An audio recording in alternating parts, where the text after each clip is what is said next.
नमस्कार साथियों, triple C की एक और नई क्लास में आप सभी का फिर से स्वागत है। ये ट्रिपल सी की महत्वपूर्ण क्लास है जिसमें हम digital financial tools and application से संबंधित 25 महत्वपूर्ण क्वेश्चन को कवर करने जा रहे हैं। अगर आप ट्रिपल सी की तैयारी कर रहे हैं या फ्यूचर में आपका ट्रिपल सी एग्जाम है या आप ट्रिपल सी एग्जाम देने जा रहे हैं तो आपको ये क्लास पूरी देखनी है, क्योंकि इसमें बहुत ही महत्वपूर्ण क्वेश्चन को हमने कवर किया है। तो चलिए बिना किसी देर के हम क्लास को शुरू करते हैं। सबसे पहला यहाँ पर क्वेश्चन दिया है, एम आधार डाउनलोड करने के लिए क्या आवश्यक नहीं है।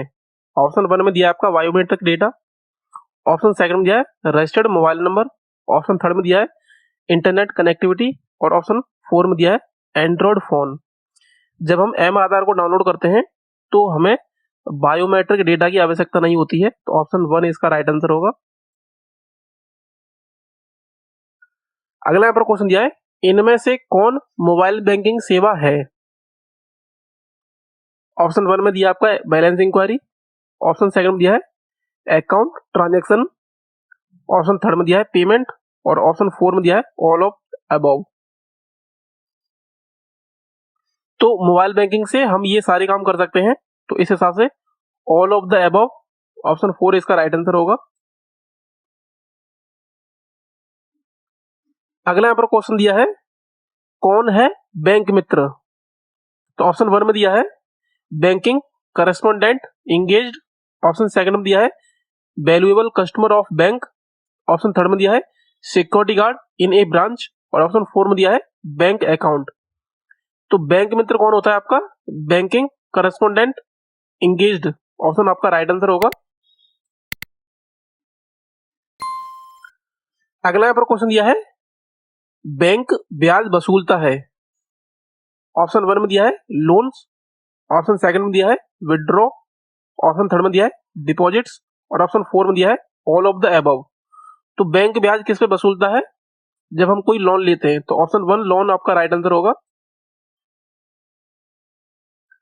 अगला यहाँ पर क्वेश्चन दिया है, बैंक ब्याज देते हैं किस चीज पर। ऑप्शन 1 में दिया है डिपॉजिट्स, ऑप्शन सेकंड में दिया है लोन्स, ऑप्शन थर्ड में दिया है विड्रॉल और ऑप्शन 4 में दिया है ट्रांजेक्शन।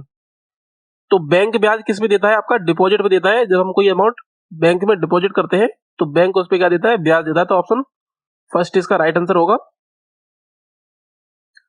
अगला यहाँ पर क्वेश्चन दिया है, पीओएस का पूर्ण रूप क्या है। ऑप्शन 1 में दिया है point of sale, option second में दिया है position of sale, option third में दिया है पिक्चर ऑफ सेल और ऑप्शन 4 में दिया है परचेस ऑफ सेल। तो ये जो क्वेश्चन है काफी बार ट्रिपल सी एग्जाम में पूछा जा चुका है, तो ये काफी महत्वपूर्ण क्वेश्चन है। पीओएस का जो फुल फॉर्म होता है वो पॉइंट ऑफ सेल होता है, ऑप्शन 1 इसका राइट आंसर होगा। अगला पर क्वेश्चन दिया है, प्रमाणीकरण में निम्नलिखित में से कौन सी कम से कम सुरक्षित विधि है। ऑप्शन 1 में दिया है की कार्ड, ऑप्शन सेकंड में दिया है फिंगरप्रिंट, ऑप्शन थर्ड में दिया है रेटिना पैटर्न और ऑप्शन 4 में दिया है पासवर्ड। तो सबसे कम सुरक्षित जो विधि है वो आपकी पासवर्ड है, तो ऑप्शन 4 इसका राइट आंसर होगा। अगला पर क्वेश्चन दिया है, बैंक के लिए ऋण प्रदान करता है। यहां पर मैं खाली जगह में बताना है क्या आएगा। ऑप्शन 1 में दिया है होम, ऑप्शन सेकंड में दिया है एजुकेशन, ऑप्शन थर्ड में दिया है व्हीकल और ऑप्शन 4 में दिया है ऑल ऑफ द अबव। तो यहां पर हमें बताना है कि बैंक किसके लिए ऋण प्रदान करता है, ऋण यानी कि लोन प्रदान करता है। तो बैंक होम के लिए भी ऋण देता है, एजुकेशन के लिए भी देता है और व्हीकल के लिए भी देता है। तो इस हिसाब से ऑल ऑफ द अबव आपका राइट आंसर होगा। अगला पर क्वेश्चन दिया है, केवाईसी का मतलब है। ऑप्शन 1 में दिया है know your customer, option second में दिया है know your character, option third में दिया है नो योर कंज्यूमर और ऑप्शन 4 में दिया है नो योर कार्ड। तो केवाईसी का मतलब होता है नो योर कस्टमर, ऑप्शन 1 इसका राइट आंसर होगा। अगला पर क्वेश्चन दिया है, जो ट्रू एंड फॉल्स में है, गोल्ड लोन सोना रखने के बदले ऋण देने की प्रक्रिया है। तो बिल्कुल जब हम सोने को गिरवी रखते हैं तो उसके बदले हमें ऋण दिया जाता है बैंक की तरफ से, तो ट्रू इसका राइट आंसर होगा।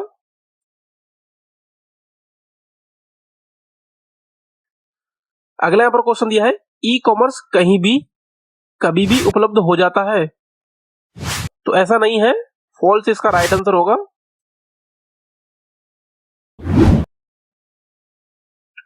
अगला यहाँ पर क्वेश्चन दिया है, डिजिटल भुगतान में बड़े लेन देन के लिए पसंद किया जाने वाला स्थानांतरण मोड है। ऑप्शन 1 में दिया है IMPS, ऑप्शन सेकंड में दिया है NEFT, ऑप्शन थर्ड में दिया है UPI और ऑप्शन 4 में दिया है RTGS। तो जब भी कोई बड़ा भुगतान किया जाता है तो वहां पर हम RTGS सेवा यूज करते हैं, क्योंकि ये जो सेवा है वो 2 लाख से ऊपर के ट्रांजेक्शन पे यूज की जाती है और कभी कभी एग्जाम में इसकी फुल फॉर्म भी पूछी जाती है। तो RTGS की जो फुल फॉर्म होती है रियल टाइम ग्रॉस सेटलमेंट। तो इस क्वेश्चन का जो राइट आंसर होगा वो RTGS होगा। अगला यहाँ पर क्वेश्चन दिया है, IRCTC एक क्या है।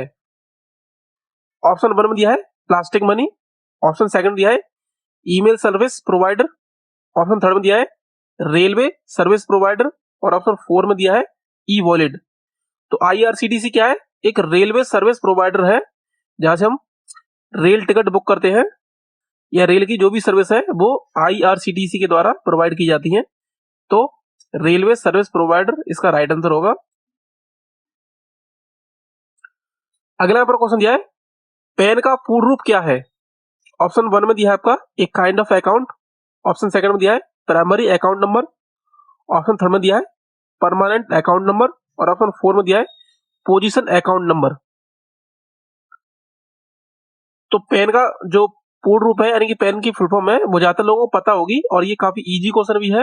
तो पैन की जो फुल फॉर्म होती है वो परमानेंट अकाउंट नंबर होती है, ऑप्शन थर्ड इसका राइट आंसर होगा। अगला यहाँ पर क्वेश्चन दिया है, आधार क्या है। ऑप्शन 1 में दिया है 12 digit number card, option second में दिया है ID proof issue bye UIDAI, option third में दिया है ए सेविंग अकाउंट और ऑप्शन 4 में दिया है बोथ A एंड B। तो आधार क्या है, 12 डिजिट नंबर कार्ड है और ये आपका ID प्रूफ भी है जिसको UIDAI के द्वारा इशू किया जाता है। तो इस हिसाब से option 4 both A and B इसका राइट आंसर होगा। अगला यहाँ पर क्वेश्चन दिया है, QR कोड क्या है। ऑप्शन 1 में दिया आपका बाइनरी कोड, ऑप्शन सेकंड में दिया है a type of bar code, option third में दिया है प्रोग्रामिंग कोड और ऑप्शन 4 में दिया है नन ऑफ दीज। तो QR कोड क्या है, एक बार कोड का ही एक एडवांस रूप है, तो a type of a bar code इसका राइट आंसर होगा।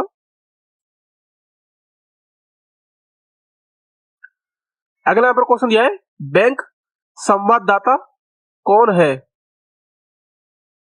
ऑप्शन 1 में दिया है जो बैंकिंग सेवाएं प्रदान करते हैं, ऑप्शन सेकंड में दिया है आवास व्यवसाय का एक एजेंट, ऑप्शन थर्ड में दिया है एक प्रकार का धन उधार देने वाला और ऑप्शन 4 में दिया है इनमें से कोई नहीं। तो ऑप्शन 1 इसका राइट आंसर होगा, जो बैंकिंग सेवाएं प्रदान करते हैं।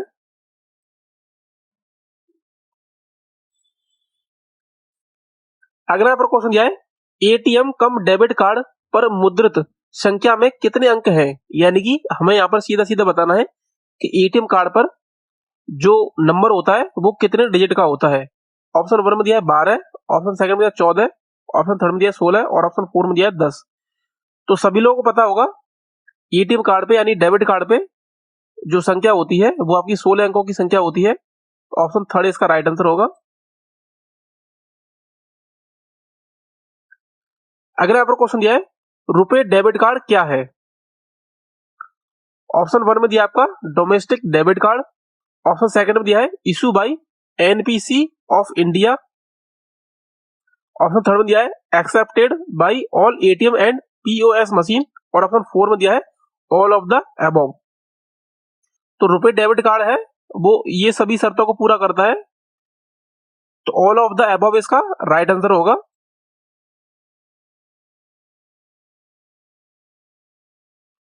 अगला यहाँ पर क्वेश्चन दिया है, कौन से बैंक नेट बैंकिंग की सुविधा प्रदान कर रहे हैं।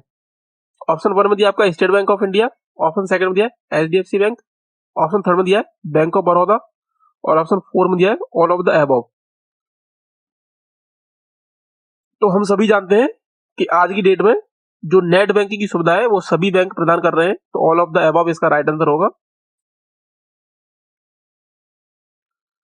अगला यहाँ पर क्वेश्चन दिया है बैंकिंग उद्योग द्वारा बड़ी मात्रा में चेक के तेजी से प्रसंस्करण के लिए निम्नलिखित में से किसका उपयोग किया जाता है। ऑप्शन 1 में दिया है bar code reader, option second में दिया है ओसीआर और ऑप्शन थर्ड में दिया है एमआईसीआर और ऑप्शन 4 में दिया है ओएमआर। यानी कि व्यवसायिक रूप में जो बैंकिंग में जो चेक की लेन देन की जाती है वहां पर बड़ी संख्या में कौन सी मशीन है जो उन चेक को रीड करती है, तो एमआईसीआर होती है जिसको माइकर बोलते हैं, मैग्नेटिक इंक करेक्टर रिकॉग्नाइजेशन इसकी फुल फॉर्म होती है। तो एग्जाम में आपकी इसकी फुल फॉर्म भी पूछी जा सकती है, तो मैग्नेटिक इंक करेक्टर रिकॉग्नाइजेशन इसकी फुल फॉर्म होती है और इस क्वेश्चन का सही जवाब जो होगा वो एमआईसीआर होगा।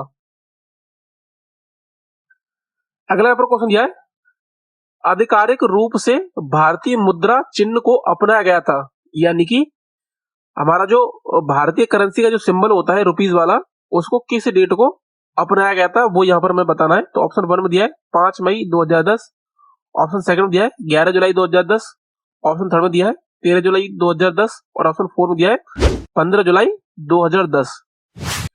तो आधिकारिक रूप से भारतीय मुद्रा चिन्ह को 15 जुलाई 2010 में अपनाया गया था, तो ऑप्शन 4 इसका राइट आंसर होगा। अगला पर क्वेश्चन दिया है आधार सीडिंग क्या है। ऑप्शन 1 में दिया आपका आधार कार्ड को बैंक खाते से जोड़ना, ऑप्शन सेकंड में दिया है आधार कार्ड को डाकघर से जोड़ना, ऑप्शन थर्ड में दिया है आधार कार्ड को गैस कनेक्शन से जोड़ना और ऑप्शन 4 में दिया है इनमें से कोई नहीं। तो आधार सीडिंग क्या कहलाता है, आधार कार्ड को अपने बैंक खाते से जोड़ना, तो ऑप्शन 1 इसका राइट आंसर होगा। अगला यहाँ पर क्वेश्चन दिया है निम्नलिखित में से कौन इंटरनेट बैंकिंग का लाभ नहीं है। ऑप्शन 1 में दिया है अधिक ब्याज दर प्राप्त करें, ऑप्शन सेकंड में दिया है ऑनलाइन बिल का भुगतान करें, ऑप्शन थर्ड में दिया है ऑन द गो को फंड ट्रांसफर करें और ऑप्शन 4 में दिया है किसी भी समय खाता विवरण देखें। तो अधिक ब्याज दर प्राप्त करें आपका राइट आंसर होगा। अगला पर क्वेश्चन दिया है आरटीजीएस का पूर्ण रूप क्या है। जैसा कि मैंने अभी पिछले क्वेश्चन में ही बताया था कि एग्जाम में आरटीजीएस का फुल फॉर्म भी पूछा जा सकता है, तो वही यहाँ पर पूछा गया है। यहाँ पर हमें आरटीजीएस की फुल फॉर्म बतानी है। तो जैसा कि मैंने अभी बताया था आरटीजीएस का जो फुल फॉर्म होता है वो रियल टाइम ग्रॉस सेटलमेंट होता है, तो real time gross settlement option second आपका राइट आंसर होगा। तो इसी के साथ जो हमारे 25 महत्वपूर्ण क्वेश्चन है वो कंप्लीट हो चुके हैं। उम्मीद आपको ये क्लास अच्छी लगी होगी। इस क्लास को लाइक जरूर करें और अपने दोस्तों में शेयर करें। इसी तरह की क्लास पाने के लिए चैनल को सब्सक्राइब करना ना भूलें। मिलते हैं अगली क्लास में, तब तक के लिए टेक केयर।